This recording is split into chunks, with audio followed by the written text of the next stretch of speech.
to TGF Conversations with Elfrida and Coco.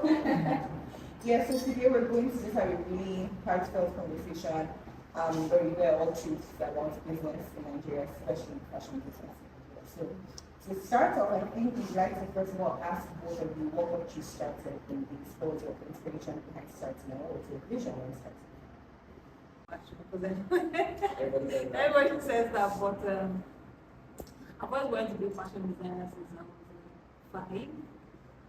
I think growing up around women in fashion kind of influenced that. My mom was a very stylish person, and then finally going to the business was me not feeling fulfilled in my 9-to-5 job. And I felt like I wasn't making any social or economic impacts, just being, and I felt like I could do so much more in the fashion industry and also owning a business in Nigeria, helping the economy, job opportunities and all that too. Yeah, I knew that. I mean, when you're going to a business, you kind of brace yourself for like that dry period, and then maybe to last for 3 years maximum.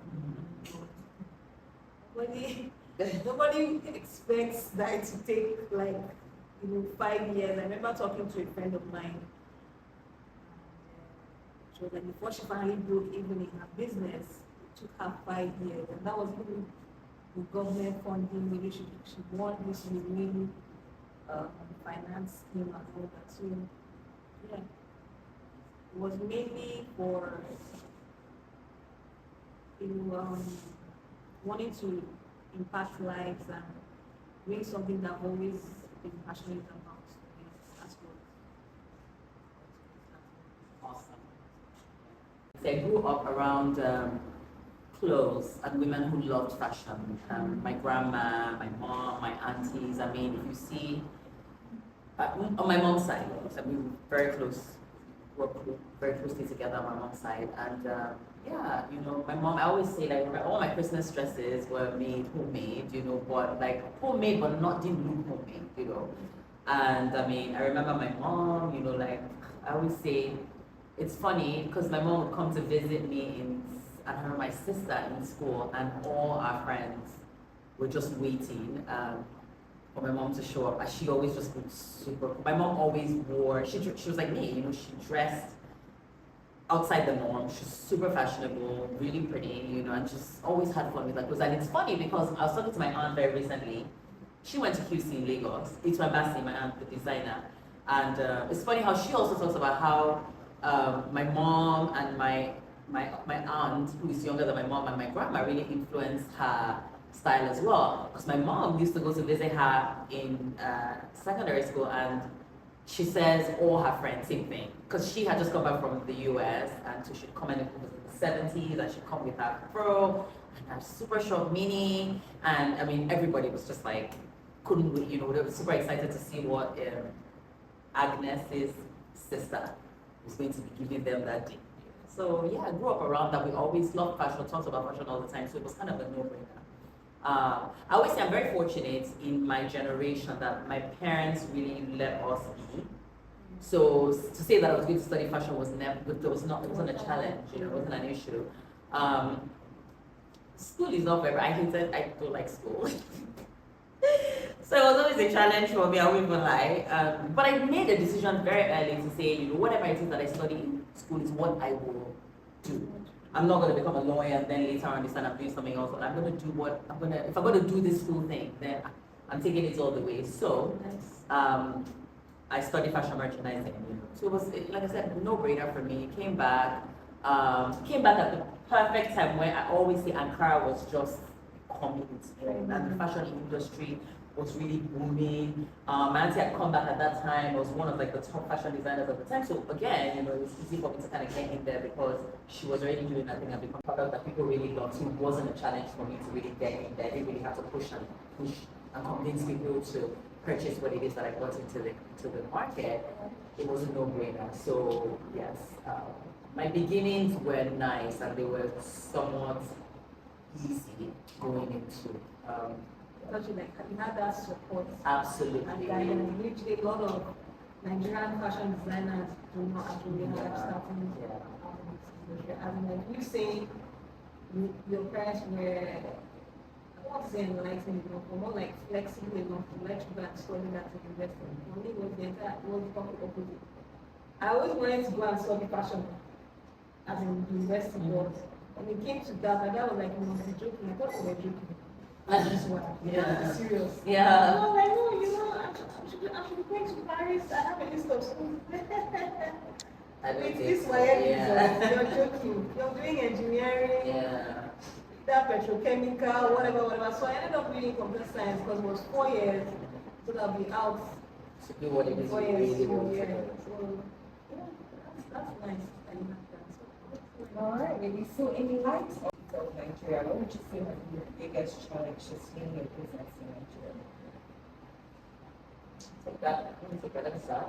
I mean, this is a no-brainer. I think with everyone else, mine has been the foreign exchange, the fluctuations up and down. I import my fabrics. It's really just the bottom line. So everything has been dependent on the exchange rate.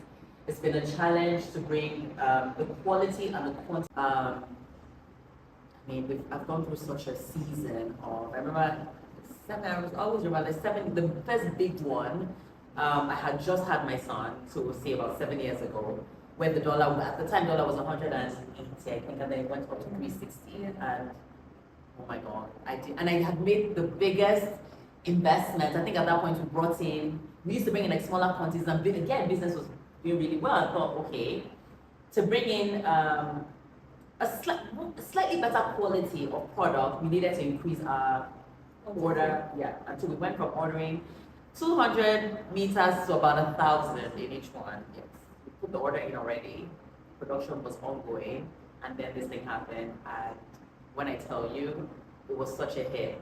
But again, I'm so grateful for my family because everybody sort of rallied around and supported me, and we brought it in. And we flogged that fabric and we sold it, but it was by the skin of our teeth, literally. But yeah, so for me, it's always been that challenge. But I would say, I'm encouraged because that happened. We rode through the storm, we kept it going, and we're kind of facing the same thing again. So just trusting that the same way, Nigerians, we're fighters, you know what I mean? We're fighters. We don't give up, we don't give in. I think we just keep pushing. We might complain, we might moan, we might groan, but we push, and we find a way out of it. So for me, it was that. I'll also say, challenges, I would say, finding skilled workers that were committed has also been a challenge for me. Because there's a lot of skill in Nigeria. You'll be surprised when you will find talent. But I think, people just want a quick in, quick out, quick turnaround. Nobody's willing to kind of sit in there, dig in, and make it happen. I try to get people that see your vision, not just a paycheck. Because you need people, at the end of the day, when you're working and you're building a brand, it's not just about, you can't do it alone. If you do it alone, you do it alone. You need people, but you need people that believe in your vision. You need people that are willing to put in the work, and that can be tough to find, right? Well, I've been very blessed on my journey to have found some great people, but at the same time, I've found some people that are, it's like, I'm not even sure if I can, they will break your heart, literally break your heart, So, but we push, we move, as they say, right? We move, yeah. For me, that kind of challenge with tailors, in the sense that, if your tailor do 1 month and run away, my tailors have been quite dedicated, yeah. That's awesome. And the funny thing is, because these tailors have worked for some other people I know, some other friends, that they've not been dedicated to those people. And people have tried to coach my tailors, but they haven't worked either. So people are not like, okay, Frida, what are you doing? So the thing is, I share a lot of information with my staff, to the point that some of my friends are like, it's not too much information. I was going to ask, how have you retained? So thank you for bringing that up. But I give them this sense of incorporation, like it's our business. Yeah. You're not my employees, you're my partners in this business. Yeah. And so if I want to make any change in the business, they are well informed ahead of time, right? And Also, I pay them well, but you know, there's this other thing that money doesn't necessarily keep your staff. So it's not just money, it's a combination of so many factors. It's the money, it's how you treat them, you know, not being too flexible either. You know, it's not by being a pushover boss, because that also doesn't work. Because then they just be doing it how, yes, exactly. So I think it's knowing knowing how to be flexible, sort of, you know. So I'll give you practical examples. So I let my staff do their personal work on site because they have personal work. But if they can do that personal work on site with free electricity and machinery, that's another incentive. They really don't have any reason to, do you understand? It's just that once in a while I walk into the sales studio to check out, is my work on the table right now, because it should be, this is your sewing time. So they know that, okay, from 8 to 6, Frida's work should be attended to, and then after that, if you like, let's not sleep in the night, we can be sewing out in place, right? And I let them come to me for, you know, like, okay, how do I cut this? So I also help them with their work as well. Let them bring their clients in, you know, it's just really making the work easier for them, so to speak. And then I let them sleep over, because that's like, and that's why I during lockdown, to cut transportation costs and also exposure, to reduce exposure to the virus. So having them stay over all week and then leave maybe weekend, that really helped them tremendously, especially with their finances. And I think it also leads me to think sometimes I can see that they're so stressed, I just order food for them, you know, on their birthdays, we make birthdays a big thing. Everybody will shut down, buy some alcohol, everybody will let loose. After, so is your clothes ready? Yeah. It's like, enjoy yourself, but don't forget to have another, you know, so we have a list, and then at the end of the year we do secret Santas, give gifts. People who don't give good gifts, because you want to give someone per month for what? So it's fun. I feel generally, if they feel, because I have another friend of mine who once in a while she borrows my stuff, but they don't like working with her, even though she gives them food, you know, they don't feel comfortable in the environment, because in my space, they feel extremely comfortable because I've let them have that comfort. So they are not feeling under any type of pressure. Do you understand? But then I still have to make them understand that deadline is deadline. This is how things to be done. Why are you slacking?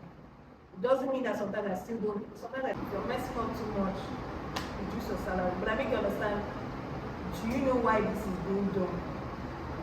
I'm not doing it because I want to punish you. I'm doing it because I need you to sit up, and this is the only way I understand that I have to do it. You understand? If it means I'm angry at them, if it means me taking like 2 to 3 days to talk to them, because I really hate communicating in anger, because then the message is not being passed across properly.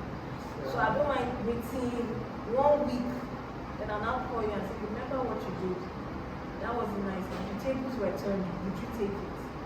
No, ma, I won't take it. So now this is what I'm going to do, and I hope you understand that this is why I have to do it. Because you've done this so and so number of times. And so there has to be repercussion for your actions. So they are taking the punishment and they're understanding. You get what I mean? So it's kind of like dealing with a situation. Then with the situation in the economy, God knows it hasn't been really easy. Because then again, you need to increase staff salary. Because the prices of things are gone up. Now you're trying to increase the rates of your services and your products. And then the same time, your clients are finding that difficult to comprehend, because nobody's salaries in their 9 to 5 is getting increased. But they really don't have a choice. Who's going to bear the cost? I can't tell if don't increase your tariffs, or is it the rates at which in Abuja especially we've been having a lot of fuel, not having petrol, so having to buy black market, or the high in diesel prices. So many factors have made prices of things go up in the market. It's now like you now have to find a way to work overtime. So you're working on Sundays, working in the night, just so that you can have higher turnover without having to increase your rates too high. Just so that you can meet your overhead. Then, so it's really been difficult. I mean, if anybody has found a way around it, let us know. What's right? Yeah. Great point. I mean, I love that bit of the staff. It's so important to appreciate them along. Let them know that it's team effort. Because again, I always say to people, you're here because you're needed. If you were not needed, you would not be here. So understand your value, understand what you're bringing to the table. I think it's also very important for those of we who are employees to educate them, let them carry them along. I feel the thing is, with all these kind of creative businesses, we don't use the same systems that is used in corporate organizations when it comes to our staff. Yeah. We treat our staff as if they are millennial, I don't know what to call this, maybe 9 to 5 slave. Because all the specs that they have in on corporate organizations like healthcare, Yes, health insurance, exactly. I can get health insurance for my staff in 3-5 months. Yeah. And they know that they are paying for it, but in their minds, like, this matter really cares for us. Exactly. And then, end of the year, depending on who has worked the best, that time I give someone a table. Oh wow. The head table. And, you know, doing things like that is what actually trips them. You know, sometimes you share rice. Yeah. You know, end of the year, they're looking forward to working for you because they know that there are other perks aside to my salary. Yeah. You know, you're out, you're thinking of their well-being. I know about all their kids, how old they are, which school they are going to, how's their mission been. I'm even asking them about their own progress. Like, so what's next? You guys need to work for me forever. Do you want to go to Open University? You want to go to Guadalajara? Do you need a loan to pay your fees? Do you understand? Are you doing part-time? What is this? And I keep dropping like, you don't want to register for part-time? Yeah. Are you okay with this one? You're not posting pictures of what you're sewing. Like you're on their necks, like see this video, see how to sew this. I went around looking for a way to train my staff on how to make suits. And I was willing to pay for that. You know, but you have a lot of people saying, when I'm not paying for it, then they run away. I'm like, it's a two-way thing. It's trust is a two-way thing. We need to give in for them to do that. Yeah. But our head school manager then, she told my dad every time saying, hey, I changed this channel. Let's watch Africa Man. You know, so seeing that growing up is how it's the same thing I've translated into my business. Even the people that I let go, like the staff that I sacked because I wasn't satisfied, they still want to come back. They're still calling me back. I will change. I will learn this. Just take me back because you don't get that kind of treatment anywhere else. Like I keep saying, it's not that I'm a pushover. You need to be shouting on the staff, but it's like, you know, that they actually came to me and said, Mama, sorry, just take this bottle of wine. You know, it stress you. Blah, blah, blah, this one. You try and change. I'm like, yeah, that's what you see. You know, it's a level, they see that you try for them, they know. So I feel like a lot of people, like when I see people complain about their stuff and I see people they treat their stuff, I'm like, I don't know what you're really expecting because you treat them like crap. And they're people have feelings. You shouldn't treat them like that, you know. Wow, I have to say, wow. Yeah. You know, I do, but wow, you know, I'm taking a lot of tips from you too. I mean, it's also like when your client is seeing your staff in front of you, like trying to say, I know there's no way it's you, it must be, or I'm like, no. It's me, it's my fault. I take all blame because I should have actually supervised.